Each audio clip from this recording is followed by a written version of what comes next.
Well, yes. Yes, that's what I was going to say. So I'm going to turn this off in case, shit goes weird. So I will see you guys in the comments.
I forgot to unmute.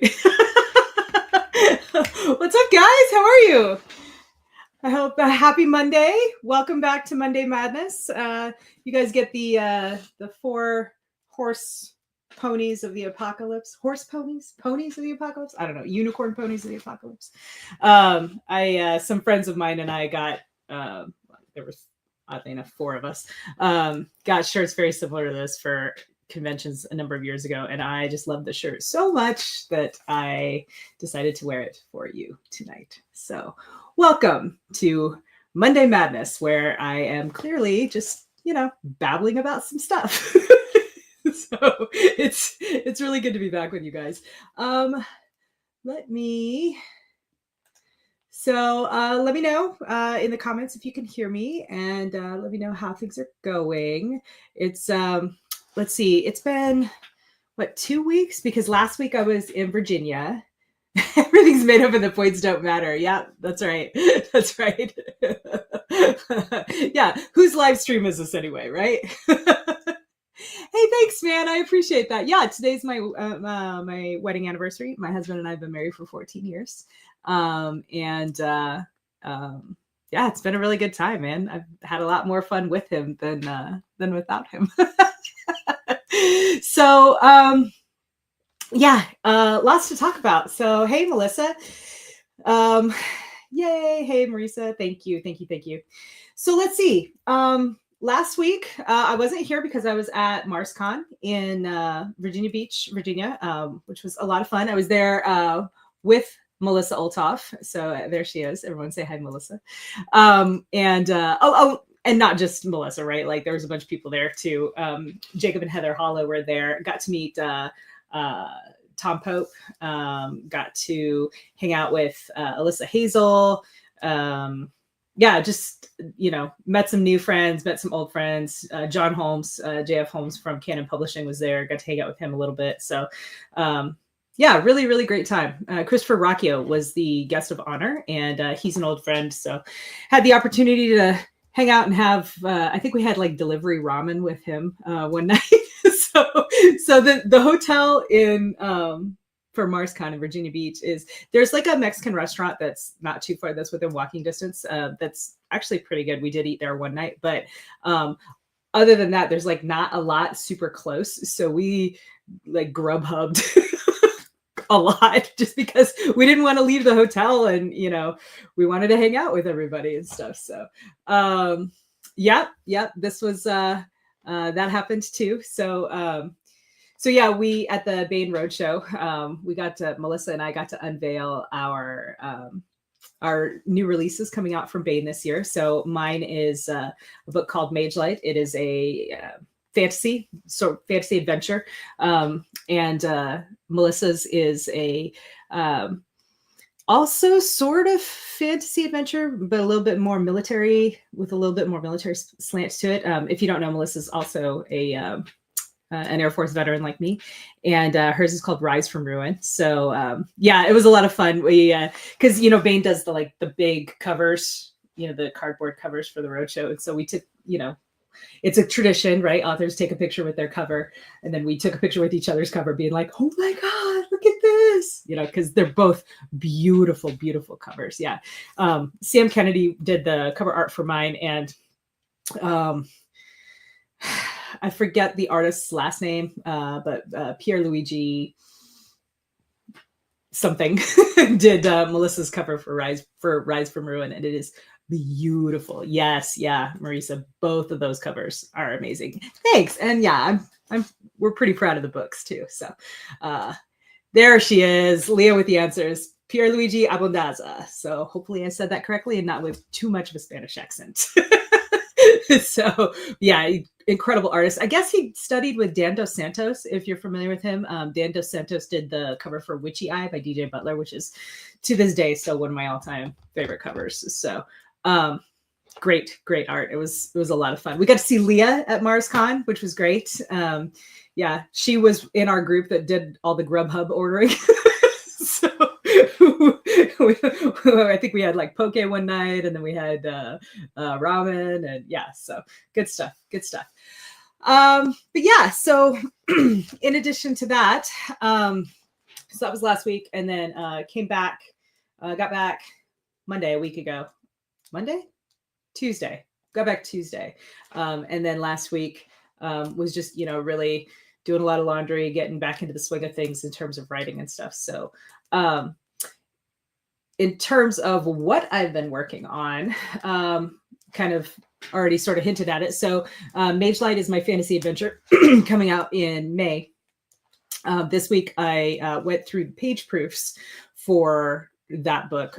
So in traditional publishing, one of the steps, because they're typesetting the book, right, is that they'll send the author the proofs. So like, it's like, this is the page that will be printed, right? And you can see like the print marks on it and everything. And it's all like in the size that it will be with the page numbers and everything. And so it's like kind of your last chance to go through and catch any typos. And of course, nobody ever catches them all, right? But I feel like that process is the source for that meme of like, you got to admire the tenacity of that one freaking typo that makes it through like 19 sets of eyes. So, but yeah, so that was, I was finishing that up this week, as well as starting the sequel to Mage Light. So been working on that. That one's been a lot of fun. I don't know if I've revealed the working title to that one yet or not. So I will, I'll keep that for a later surprise. Later. But yeah, it was really good. Been working very closely with Leah and with Joy Freeman, who is an additional production manager, I guess. I think that's her title at Bain. But the two of them are kind of the production department up there, and they're fantastic to work with. So it's been really good. So that's been going on. And then I've been continuing to post on Railroads. So if you did not know, let me be the one to clue you in. You guys, right now, if you want. Well, I mean, don't do it right now because we're hanging out, and I like it when you hang out with me. But if after this live stream, if you want, you can go right now to a site called Railroad and read my fiction for free. Completely free at no cost to you. Yeah, so Railroad, if you're not familiar, is it's a web serial site where authors will go and they'll upload their books in serial format, right? A serial, again, if you're not familiar, think of it like if a novel's like a movie, like a feature-length movie that you would go to the theater and watch a full arc of this movie. A serial would be like a season of a TV show where it's like you have episodes, right? And so on Railroad, these stories are like told in this episodic fashion, and authors upload a chapter at a time or whatever. And it's actually a pretty thriving community. I had no idea. I'd never heard of it until I really started looking into like the lit RPG community and stuff. But most of the stories that I've seen over there are lit RPG and sub genres of lit RPG. There's a lot of like cultivation fantasy. There's a lot of like progression fantasy on there. I am going to say these words wrong, so I apologize in advance. But like the you know what? I'm not even going to say it. It's like cultivation, right? There are Chinese words and I don't know how to say them, so I'm not going to say it incorrectly. But but there's a ton of it on Royal Road, and it's totally free to read, right? So what authors do, and this is what I am doing, is we will, write the story, post the story in episodic format on Royal Road, and then tell people, hey man, if you want to read more, if you want to binge this thing because you like it so much, come on over to my Patreon or my website or my Ream or whatever. Come on over to my paid subscription and you can get early access. And so it's just another way of like monetizing the fiction. But if you are patient and or you don't have the budget for a subscription, you can still read it for free on Railroad. So it's actually kind of a win-win-win, right? So I thought that was cool. And I think I told you guys last time that I had been talking with John and Shami Stovall, who are both fantastic authors. Shami writes the Frith Chronicles and Time Marked Warlock, and the Arcanist series.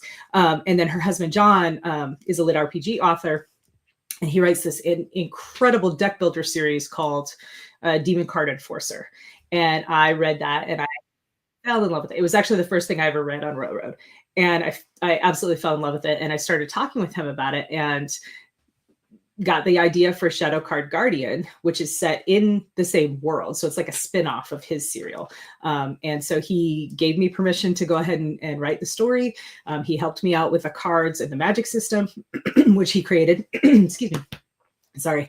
And like gave me advice about uploading to Railroad and, what are all the tips and techniques and tricks for doing it. And so it's been a lot of fun. And it's been a really cool way to kind of grow my fan community because, fans can go on there, read the story, and then comment immediately. Like Richard Hopkins is in the chat right now. He's one of my, Richard, I've known you for years, right? But he also he's also one of my Railroad readers, which is super cool because I'll post a chapter and he'll put up his reaction right there, and it's just a really neat way to connect with fans and to funnel some of those fans over to support me directly via my website subscription, which has been great, and I'm so grateful.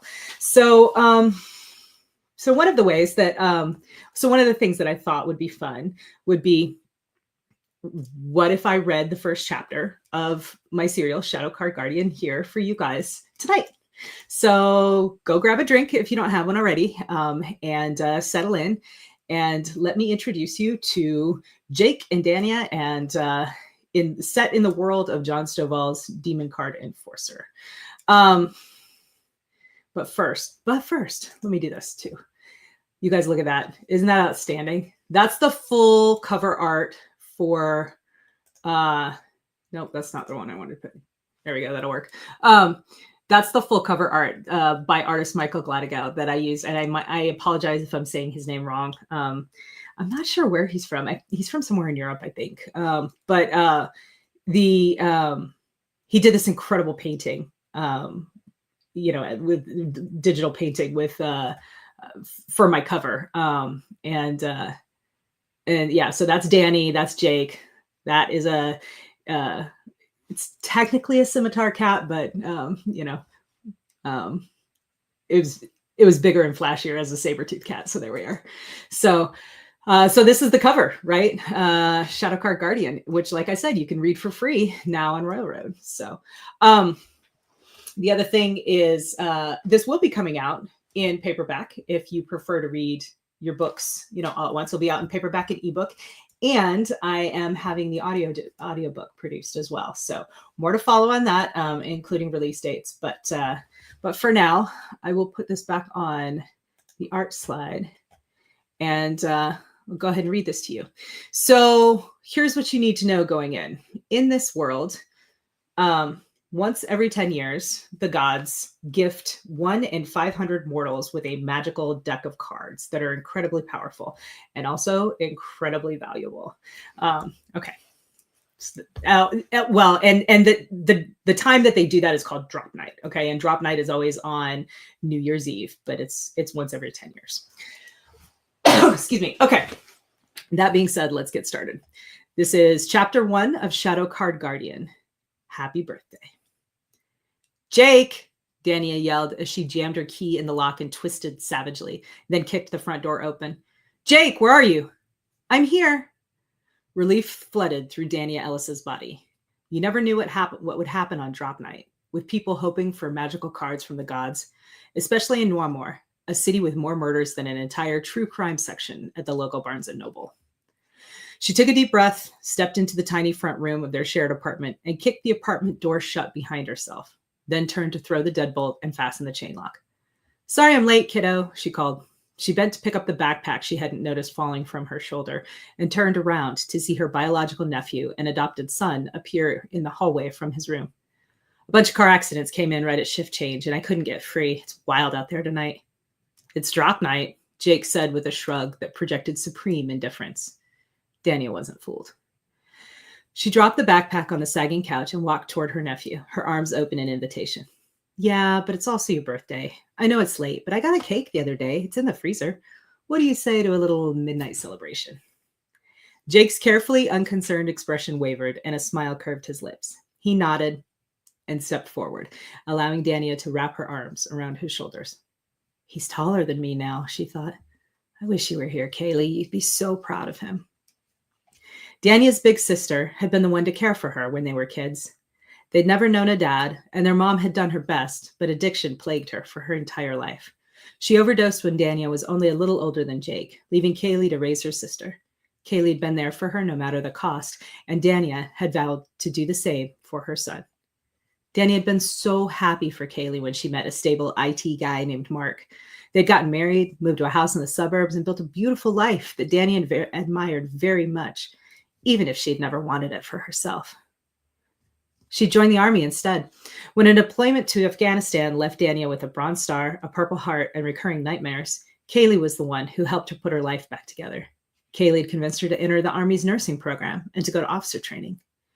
Dania had been almost through the course when a drunk driver smashed his rusted-out Camry into the side of Kaylee's Mini Cooper, killing Kaylee instantly, Mark a day later, and leaving 12-year-old Jake without anyone to raise him.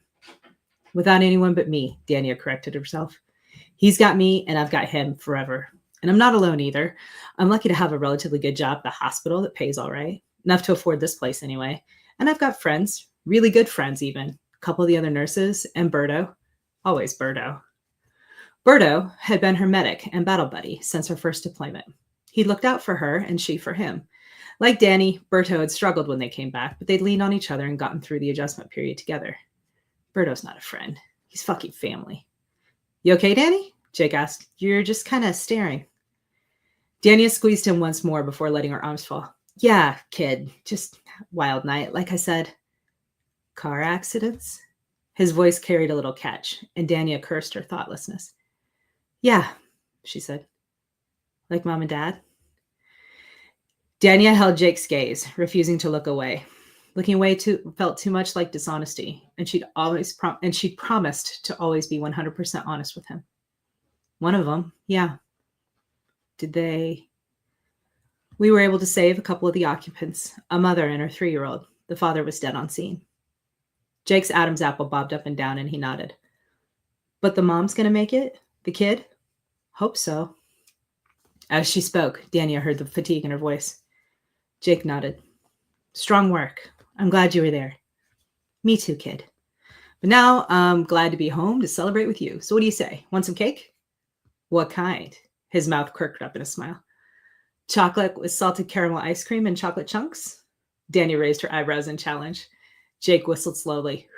You son of a bitch, I'm in, he said, quoting one of their favorite TV shows. Dania laughed. Grab some bowls and spoons while I shower and change. Cake's in the freezer. If you take it out now, I might be able to cut it without breaking the knife. On it. Go shower, you stink. He grinned at her and ducked as she picked up a couch cushion and lobbed it in his direction. But he was right. She smelled faintly of blood and disinfectant like the ER. So she picked up her backpack and headed back to her room to grab clothes, and then tucked into the tiny bathroom they shared, her heart warmed by the sound of Jake humming Happy Birthday to himself. A few minutes later, Dania let out a sigh as the hot water pounded down from the shower head and eased sore, tense muscles across her neck and shoulders. She took a moment to revel in the sensation and then got busy shampooing her long, dark brown hair and sudsing up her tired body. She didn't want to keep Jake waiting any longer than necessary. She just cranked the water off and wrapped herself in the biggest, fluffiest beach towel they owned when she heard her watch beep 3 times, signaling it was midnight. "Hey, happy birthday, kiddo," she shouted. "You're officially 14. Danny! Jake's scream ripped through Danny's good feelings, spiking adrenaline right into her gut. Heedless of the fact that she was wrapped only in a towel, she burst through the door and ran into the living room to see that her boy had collapsed onto the yellowed linoleum of the kitchen floor. "Jake!" she cried. "Kiddo, what happened?" "I don't know," Jake gasped, his voice ragged and sounding half strangled. My chest." Dania fell to her knees beside his head, her eyes assessing him for twisted limbs or other signs of distress. She tucked her towel tightly so that it would stay wrapped and reached down to tear Jake's t-shirt open, exposing his chest. A gasp slipped from her lips as a strange symbol appeared in the center of his chest, a gray circle half overlapping a slightly larger black circle, creating a design that looked like a crescent moon or an eclipse. Jake moaned and touched his chest with his fingers splayed open. The strange symbol started to fade into his skin. "Don't," Danny warned, grabbing his wrist. As she pulled his hand back, 4 black-edged, glowing rectangles appeared in the air in front of them. Cards from the great game. "I'm a deck bearer," Jake breathed. "Danny, it's drop night. I've been gifted a deck." What the fuck? Danny thought. He's just a kid. What kind of idiot god gifts a magical deck to a 14-year-old kid? "Okay, kiddo," Danny said. "Okay, this is big. Let's just give me a minute, okay? Let me get dressed. This changes a lot of things, but it could be good for us." "Hell yeah, it could. One of these cards goes for about 50 grand a pop." "I don't want to know why you know that," Dania thought, but she didn't speak. Instead, she shook her head and focused on his face. "Are you all right now?" she asked. "No more pain?" Jake shook his head, the widest, wildest grin splitting his face. "Are you kidding me? I'm a deck bearer." "Keep your voice down," Danny said, "and put the deck away for the love of all that's good. We need to figure stuff out, and I need to get dressed. This is a lot, kid. Let me get my bearings, all right?" Instantly, Jake sobered. "Of course," he said. "I'm sorry I scared you, but it hurt, like a burning, but a cold one. Like when I was little and Mom had them burn a wart off my hand with this stuff." "Liquid nitrogen," Danny supplied. "So cold it burns." "Yeah, exactly. And then I felt this like floaty sensation, like I was on top of a Ferris wheel and kind of about to start down, kind of. And then something else I can't describe." "Try," Danny urged. "Pleased? It might be important."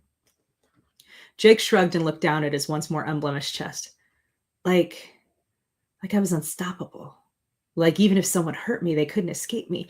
I don't know how else to say it. "It's okay, kid," Dania said. "I don't know much about these things, but I've heard that whatever you feel when you get your drop is a kind of calling card from your sponsor, I guess, the god who gave you the deck."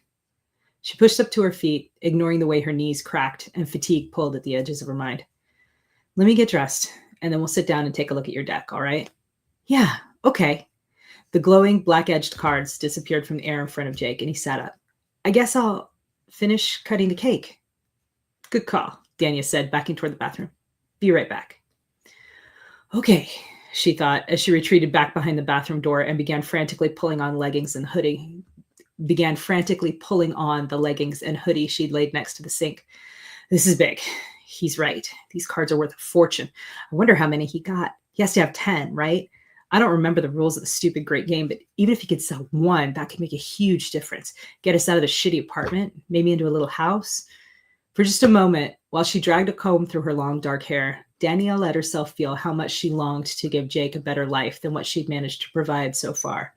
Nursing school hadn't been cheap, even with the GI Bill covering tuition and giving her a living stipend. It had been enough, barely, to cover rent, food, and clothing for Jake. But he was always growing, and sports were expensive, and.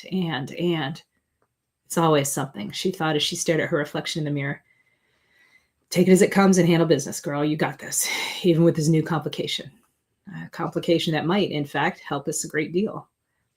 With that pep talk, Danny walked back out into the living room, where Jake waited for her with 2 bowls of ice cream cake and an expectant smile.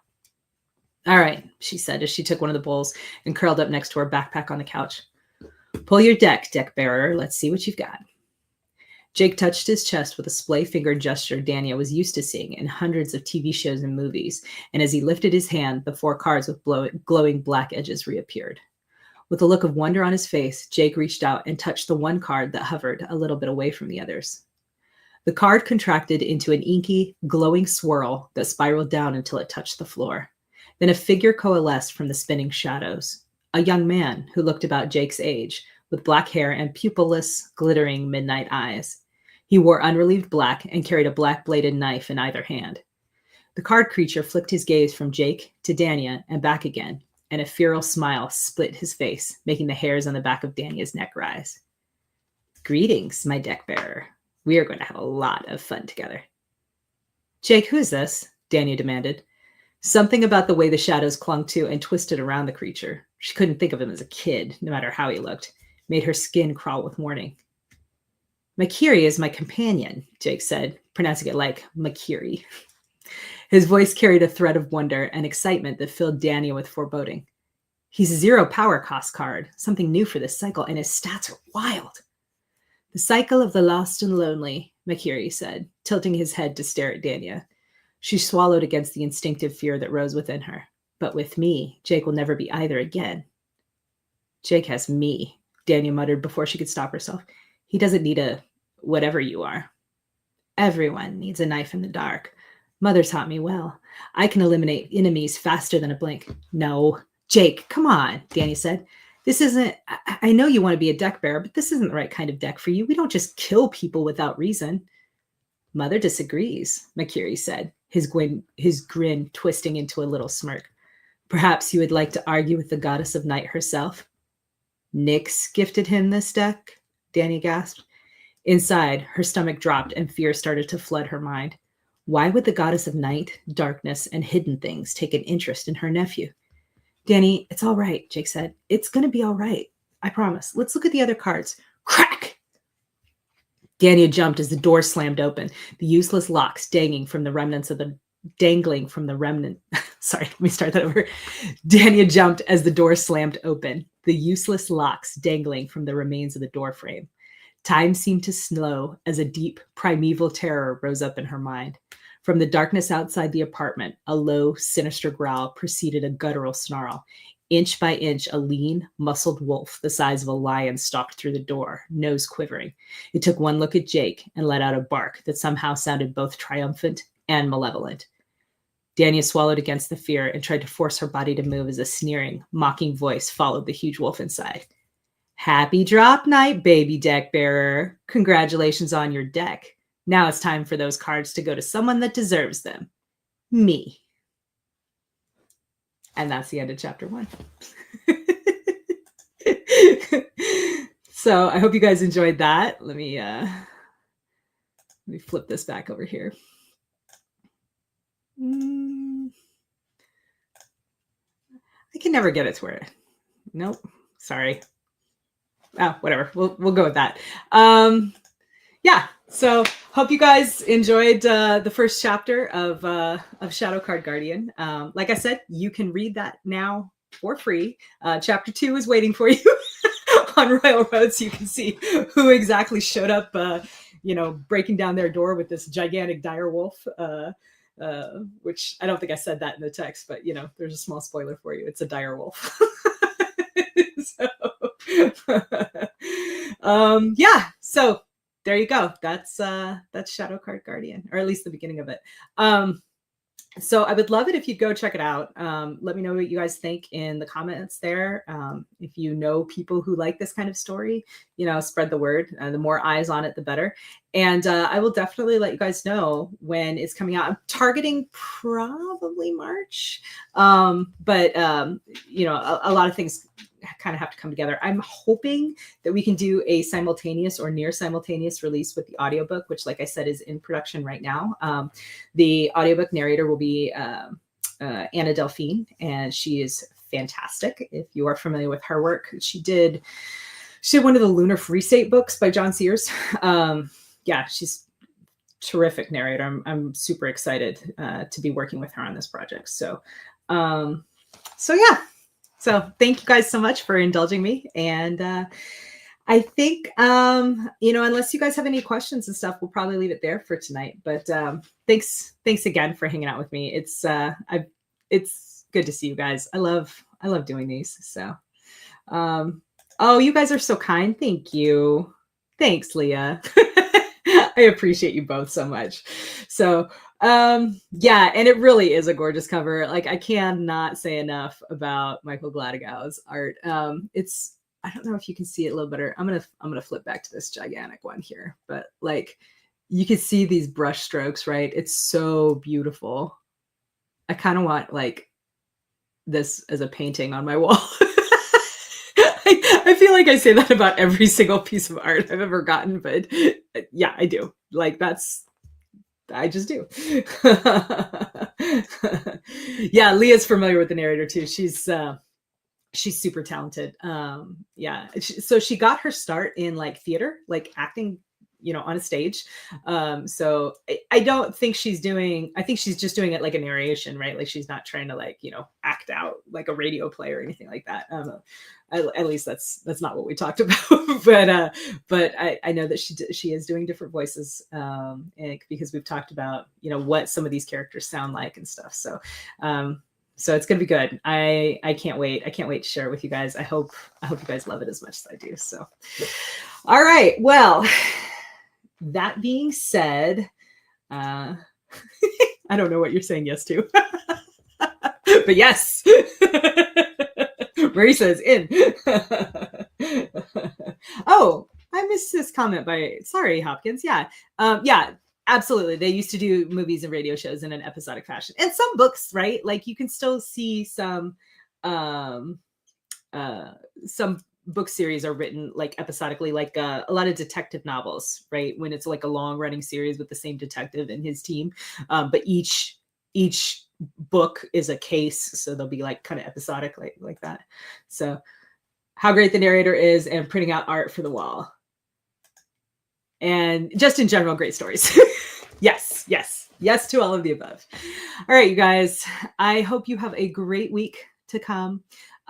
If you're watching on the replay, thank you so much for joining. Let me know in the comments what you thought of the first chapter of Shadow Card Guardian. And you know what? It would make a beautiful desktop. Maybe I'll do that. That'd be cool. Huh? Yeah, I don't know. We'll see. All right.